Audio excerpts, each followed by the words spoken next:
Welcome back, True Seeker. The big story in the world right now, the mass stabbing in Sydney. A reminder, you take away guns, you get the mass stabbings. And I'm sure you've probably seen the news footage of the guy jogging through the mall with supposedly a knife, not attacking anybody, as the news commentators tell you about how horrific the footage is. Don't you just get sick of it? It's like, so what was horrific? The guy jogging through the mall with a thing in his hand? If you're going to tell us these things happen, how about show us something? Once upon a time, the news actually did that.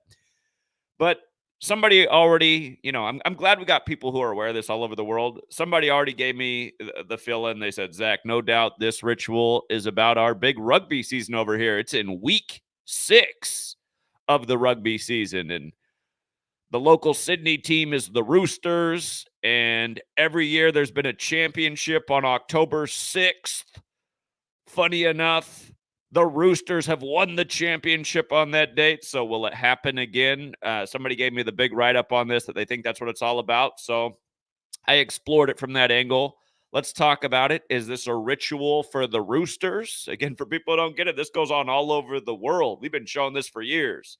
Sports, rigged championships, tragedies. Hello, what happened to the Kansas City Chiefs after their rigged Super Bowl in their 64th season after Norma Hunt died on 6-4 and Lamar Jackson could only have 64 yards passing halftime in the AFC scripted championship? And then you got a mass shooting at your parade right after, supposedly. Anyway, we'll talk about this. We'll talk about the Allen Iverson statue being unveiled on the anniversary of the start of the American Civil War, when it was blamed on the Jesuits. And, of course, Allen Iverson ruined basketball and was Jesuit educated at Georgetown. And, yes, he did ruin basketball. If you were growing up in our era, once upon a time you went to the courts and people actually passed the ball, but then they started watching Allen Iverson and they wanted to stand at the top of the three-point line and travel back and forth between their legs. And it's just like, pass the motherfucking ball. You're not Allen Iverson, and he can't fucking shoot either. Scripted ass NBA programming. Anyway, we're going to talk about the Allen Iverson joke, the statue being unveiled at the practice facility when Allen Iverson went on the rant about how he didn't need to practice. And also on the same day that the statue's unveiled of Allen Iverson, Dereck Lively from Philadelphia announces his mother's dead. And of course, Allen Iverson made his NBA career with the biblical 76ers. So let's start right here with the top story. 6 killed in mass stabbing in Sydney in week 6 of their big rugby season. All right, so this happened at Bondi Junction, and of course, Bondi Junction's owned by the Westfield family, like every fucking mall in the world is, and people don't ask questions about these things, like how one family can own every fucking mall on Earth. Again, you guys, it's why there is an Illuminati. Think about it. One family owns like literally every mall in the world. That doesn't seem suspicious to you? You don't see how powerful certain families are? This is Bondi Junction, Westfield. But notice the familiar numbers, Bondi Junction 201, like the Jesuit order. So the average tard would say, oh, that's probably just a coincidence, but it's not. The leader of the Jesuits is Arturo Sosa. And again, we're on the calendar that was implemented by the Jesuits. And literally every major news story every day is being contrived by this gang for the same reasons, to scare the shit out of you so you'll stay at home and buy from their Jesuit puppet, Jeff Bezos, and his worldwide operation, Amazon.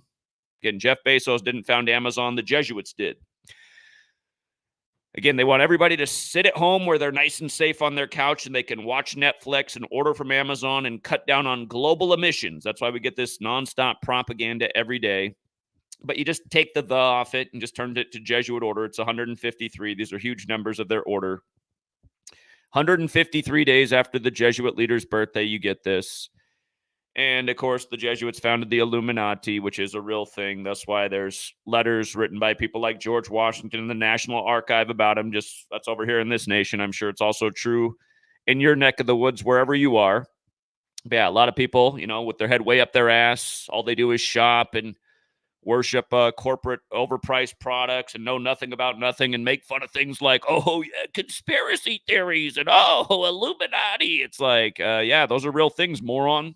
Those are the things that control your world. Those are the things that put the idea in your head. You need to pay $80 for that overpriced T-shirt because it has a little logo on it. you useless fucking retard.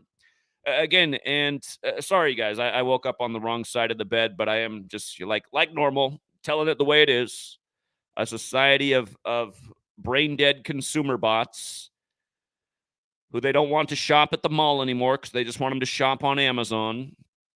I'm sure the Westfield family will get a cut from puppet Jeff Bezos, however that'll work out. But, just for a little more fun, it is 13/4. That's another high Jesuit calling card. So it's funny how all their numbers line up today for this mass stabbing ritual. And if you're new here, Gematria is based on the alphabetic order forwards and backwards. We always talk about how these numbers come together, 177 and 201, like Klaus Schwab, the Jesuit, his name equals 177, and he put on the Event 201 pandemic simulation before they hoaxed the world with the 99.9% survivable illness and took away the mom and pop shops and let Amazon get even bigger and Walmart and Costco and these types of brands. But remember, Captain Tom knighted on July 17th, 17/7, and then he dies 201 days later from COVID. Catherine the Great, her husband dies. He's murdered on 17/7, and then she takes over and saves the Jesuits in the time of their suppression with supposedly 201 Jesuit priests, and on and on and on. But notice, today, the stabbing in week 6 with 6 dead, so they tell you. And notice how the hero of the story is a female cop. Back in the day, there weren't female cops. And that was for good reason, because it was perfectly logical why there weren't. But anyway, we're not even going down that road. 177 days later, from April 13th to October 6th, the day of the upcoming Rugby League Championship. Again, it's week 6 right now. The team that always wins on October 6th in the history of that league is the Sydney Roosters, where the stabbing is. They happen to be 3-3 right now, so they're not off to the greatest start. And I don't know anything about the rugby league in Sydney, but again, somebody sent me a long email this morning. I was reading it, and I started to look. I said, well, they're right about this pattern of October 6th. This is interesting. So the Jesuit order, again, just big numbers with them, 177, 201. I was just talking about how these numbers come together yesterday in the interview we did with Jesse. But that league is called the National Rugby League, and this mass stabbing comes on the 105th day of the leap year. The supposed mass stabbing, again, the only proof you have that it happened is a 15-second news clip of a guy jogging through the mall, and he goes towards one guy, and he runs away, and then he goes to another guy, and he puts his hands up, and he just goes away from him. It's like, okay, how's he charging? Where's any proof of stabbing happened? If you're going to report everywhere that 6 people were stabbed to death in an age where we got cameras everywhere, show the damn thing. Show it. Again, that's all we get in the news. They told you what happened. They didn't show you what happened.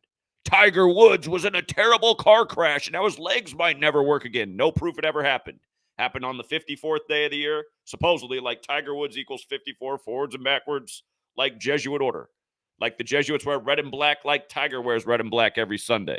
Anyway, the abbreviation for the National Rugby League is 44. Fateful number. NRL's 44, like Bondi's 44, like Kill's 44. You got a story of death and killing.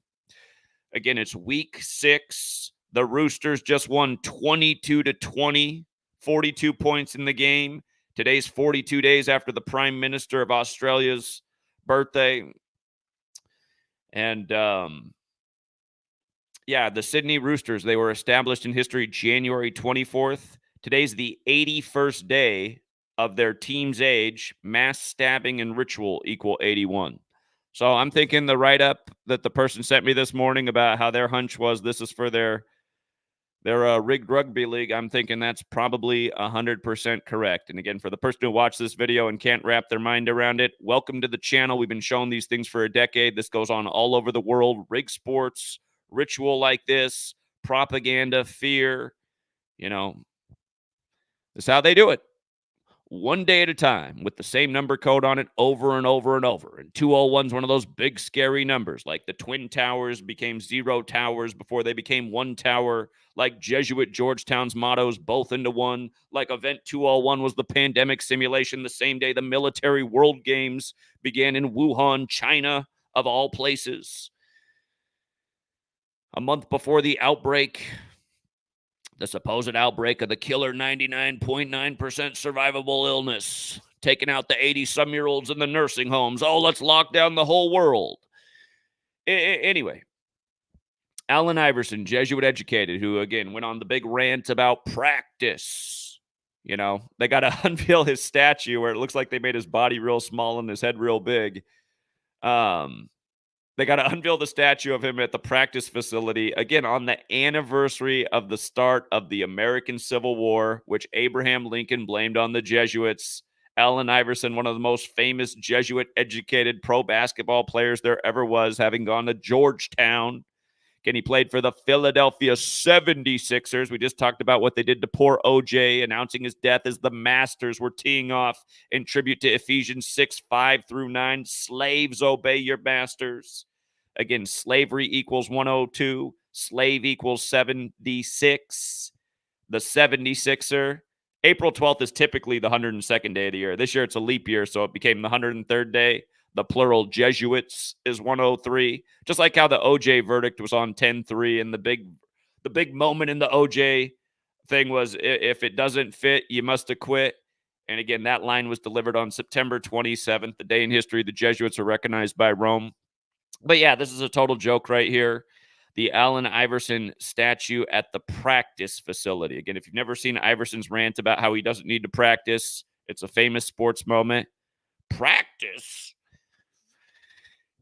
Anyway, he also looked at the statue funny, and again, it looks like he's got a huge head and a small body, so probably not happy about the dimensions on that statue.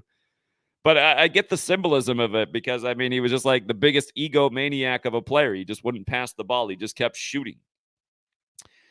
They unveiled this statue on the 311th day of his age, which is the 64th prime number, 64 days after the Kobe statue, who was another ball hog.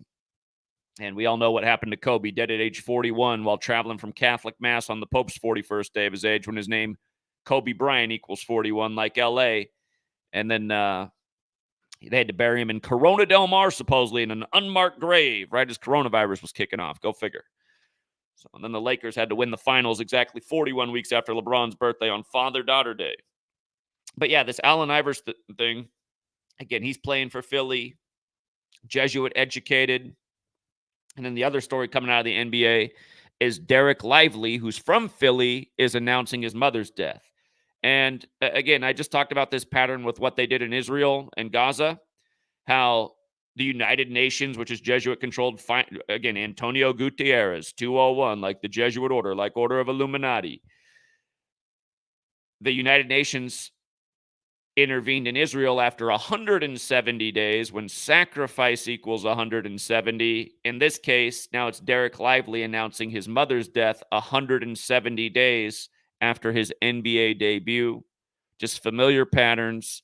But yeah, him being a Philadelphia sports star, big Iverson in the news.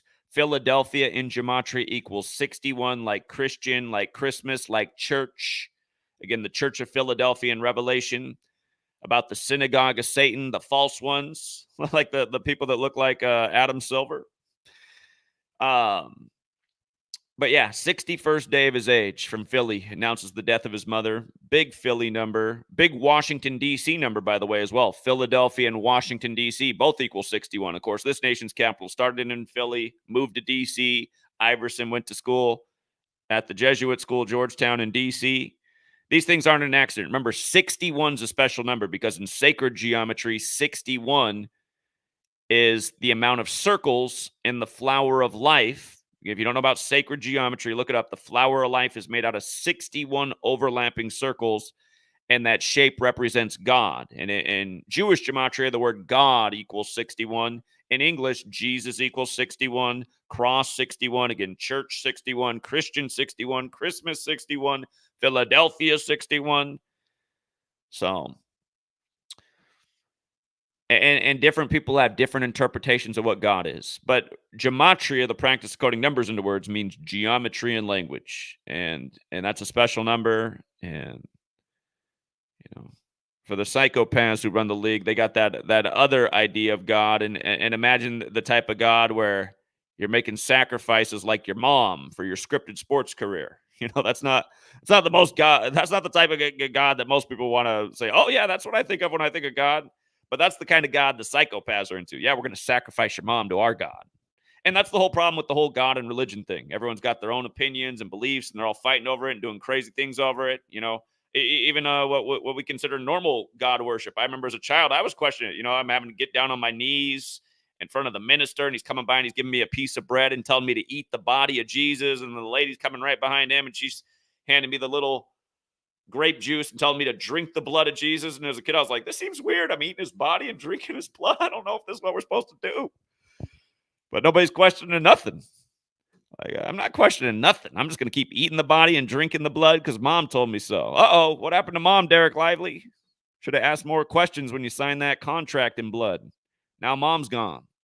So anyway, for all the guys who can't wrap your head around it, it's just not enough IQ points, which is the problem with the world, which is why the cabal gets away with the shit they get away with, from their rig sports to their bullshit news to their contrived pandemics to the demolition of towers to the next needless war to you name it. Again, the real problem with all these things is the limited IQs of the chemically dumbed down populace worldwide.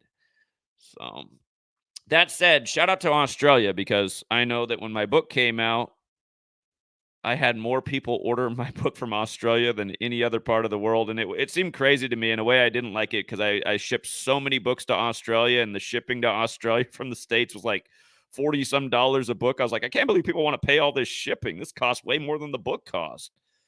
But yeah, something's good in Australia because people are a little bit more awake down there. I doubt everybody is, but anyway, we're going to keep this one short and sweet. And yeah, no, maybe for the next stream, I'll be feeling a little more cheery. So shout out to 13 Serpents, even up early with the early morning generosity.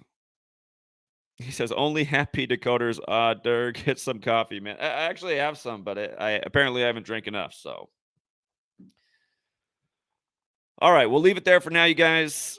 And for all you guys on the sports platform, I'll get out the notes here pretty shortly. Oh, by the way, I'll give you one more. They're saying Scottie Scheffler, who, again, was just this major favorite for the Masters. They were almost paying nothing for him to win the thing from the start of the tournament. But they're saying, his wife could have a baby at any minute, and he might not even finish. This is the 88th Masters. We've been talking about all the 88s, what they did at the Trump golf course and the huge 88 ritual right before it happened with the earthquake epicenter right on it on 4-5 when he was number 45. It was right in Scottie Scheffler's backyard. But you see how Scottie Scheffler's 88? Now his wife's become the focus because she's about to give birth, and they're saying he might have to leave early. But I just caught them talking about it, how she works for this great charity bed. Like, you got to be asleep to not see how rigged this stuff is. But it's called Behind Every Door Bed. And I was like, oh, go figure. They got to bring his wife into it, who works behind every door during the 88th Masters after 88-year-old Gary Player does the inaugural tee-off. And again, if you guys missed what they just did at the Trump course, again, we call Trump Mr. 88. Again, big earthquake with the epicenter on his course on 4-5. Been talking about Donald Trump in 88 forever. But words like energy and weapon are 88. Again, Scottie Scheffler's right from where that course is. From the first pro tournament that ever happened at that Trump course to the earthquake was exactly 88 weeks later. And the guy who won that tournament is the Swede, Henrik Stenson. And again, it was Henrik Stenson's birthday the day the earthquake happened. And it was his 48th birthday. Like they said, it was a 4.8 magnitude quake. And I'm just showing you how energy and weapon are also 88 because it's not hard to see what they did. I'm sure it was planted at the bottom of the course when it was built, which was back when Donald Trump was 58 years old. And, of course, he won the 58th election with an asterisk because it was rigged for him after he announced from the 58-story Trump Tower. But yeah, Henrik Stenson turned 48 that day of the 4.8 quake on Donald Trump's golf course. You know what I mean? Donald Trump, 48 forward, 60 in reverse, like how his ex-wife fell down the stairs 45 years after their marriage, 60 weeks into the Jesuit Nation year, and then they buried her on the 201st day of the year, all in light of the upcoming rigged 60th election, which falls on the high holy Jesuit day. Remember the 5th of November. Anyway, rigged elections, rigged golf, rigged basketball, rigged rugby, a new world rigged order, all brought to you by the Jesuits who gave you the calendar and the language. And again, for all of you can't wrap your mind around it, sorry you don't have enough IQ points to play. until we get a populace that does, we're going to be in big trouble. So we'll leave it there for now. And until next time, Truth Seeker.